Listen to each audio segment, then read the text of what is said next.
是 Stella。朋友说我讲到推荐漫画，那可是一整个口若悬河啊，各种类型都有涉猎。那为了不负漫画王之名，我今天要继续来推荐 Webtoon 上面已完结冷门悬疑漫画。在这边呢，我的冷门悬疑的定义呢是 Webtoon 上面每一话平均爱心数少于1000。其实还真的不好找，因为用平均呢，是因为通常一部新的漫画，就是它上架的时候会办抽奖活动，那Webtoon会很强力的推播，那某几话可能爱心数会暴增。好啦，那我现在要开始推荐喽。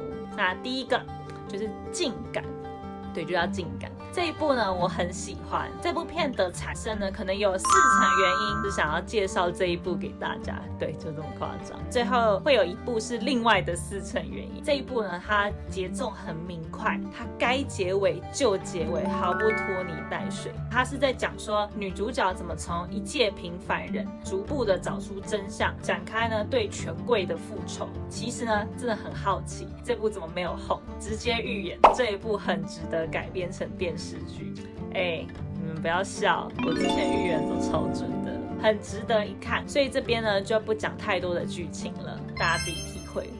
第二部是《救世主》，作者呢他之前的作品有改编成韩剧，也就是 Netflix 上面的《僵尸校园》，大家应该都知道吧。这一部作品呢是在讲女记者为探明真相，她孤身一人，舍命的潜入将外星人视为信仰的邪教组织。虽然呢它整体的剧情有一点拖沓，但因为一方面女主角实在有一点惨，想看她到底会不会成功，另一方面呢会怀疑说这到底是骗人的邪教，还是末日预言真的会实现，也就是外星人真的会造访地球。我太想知道结局了，默默的就一路看完了，不晓得大家怎么想，是不是真的有外星人呢？好，它这个是一个适合一口气看完的漫画，如果每个礼拜你只看1话的话，会超崩溃的。第3部就是我拍这部片的另外4层原因。这部我看了以后真的惊为天人，画风呢不是我的菜，可是剧情绝对是满分的。我基本上就是每3话哭一次。我提醒大家13话和16话是猝不及防的整个爆哭，真的不夸张，真的。讲述的是原本很善良活泼的男主角，经过呢17年的冤狱回归社会后走上的到底是复仇还是自我救赎之路。好啦，我真的不能再多说了，一定要各位亲眼的体会。那不晓得如果是你经过17年的冤狱，会是什么样的选择呢？我这个呢是一口气看完的，差不多就大概75话而已，大概1天就看得完了。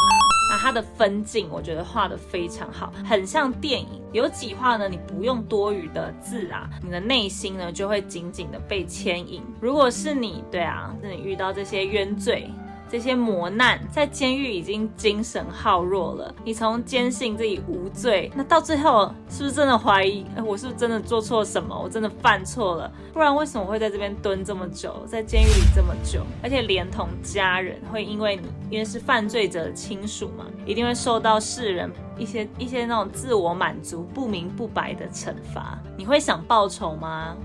如果是你的话，我的话啦，100%会这个不拍成电影真的很可惜，虽然我有看过类似题材的电影，那我这时候又要预言一次，这个一定会拍成电影吗？这个一定肯定红啦。这一部漫画摆在压轴介绍是有意义的，快打开你的 Webtoon 走起好吗？必看 Webtoon 上面好看呢，又符合冷门悬疑，同时又是完结漫画的，真的不多。不过这些都是我觉得好看到花钱也毫无怨言的，尤其是静感和你的记号。上一次的影片大家也推荐我不少漫画啦，我会好好看过再来回馈，谢谢各位。也欢迎继续推荐好看或不好看的漫画，我基本上无时无刻都在看漫画啦。那谢谢大家的收看，别忘了按赞、订阅、小铃铛，我们下次再见，拜拜。